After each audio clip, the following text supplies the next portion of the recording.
एक video upload की थी जो ऑलमोस्ट वायरल हो गई है, जिसपे काफ़ी सारा कमेंट्स वगैरह आए हैं। उसमें काफ़ी लोग बहुत कंफ्यूज हैं और मैंने वीडियोस हर चीज़ की वीडियो अपलोड की हुई हैं, लेकिन मैं यहाँ पे कुछ लोगों के कमेंट्स का जवाब दूंगी। काफ़ी सारे सवाल है लोगों के।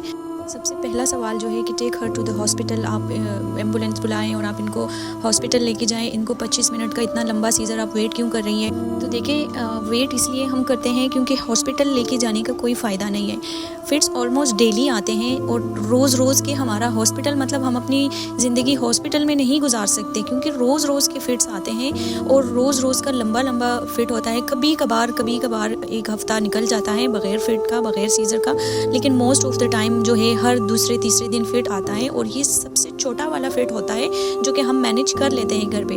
हाँ, हम हॉस्पिटल तब जाते हैं जब कंडीशन अनस्टेबल हो, फिट के ऊपर फिट आता हो, या उस कंडीशन में कि दिन में 60-70 फिट्स आए और जैसे बुखार वगैरह हो, बुखार या इन्फेक्शन, वो चीज़ें मेरी बच्ची बिल्कुल भी बियर नहीं कर सकती। काफ़ी सारी चीज़ें ट्रिगर करती है, लेकिन कोशिश करते हैं कि हम पहले घर पे संभाल लें, क्योंकि हॉस्पिटल में ऑब्वियसली उसको एडमिट होना पड़ता है। 5 सालों से मैनेज कर रहे हैं, तो ऑब्वियसली हमें भी काफ़ी एक्सपीरियंस हुआ है कि कैसे मैनेज करना है। स्टार्ट में हम यही करते थे, जैसे ही फिर स्टार्ट हो रहा था भाग के हॉस्पिटल लेके जाते थे और फिर वही आईसीयू में एडमिट हो जाते थे। फिर वहीं पे जो मेडिसिन लगती है ना, जो हॉस्पिटल ट्रीटमेंट आप लोग बोल रहे हैं उसके इतने नुकसानात हैं ना, अगर मैं वो नुकसानात गिनना शुरू कर दूँ ना तो आप लोग हैरान हो जाओगे।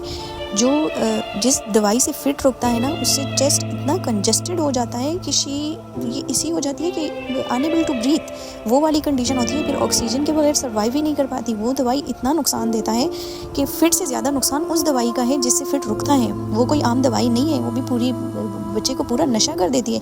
अगर बार बार आप एक बच्चे को नशा दो तो उसकी कंडीशन कैसी होगी?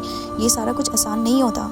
वो दवाई अभी भी जाती है, देते हैं, हम डालते हैं, लेकिन तरीके के साथ कि कोशिश करते हैं कि बच जाए उन चीज़ों से। बाकी अल्लाह के हाथ में है।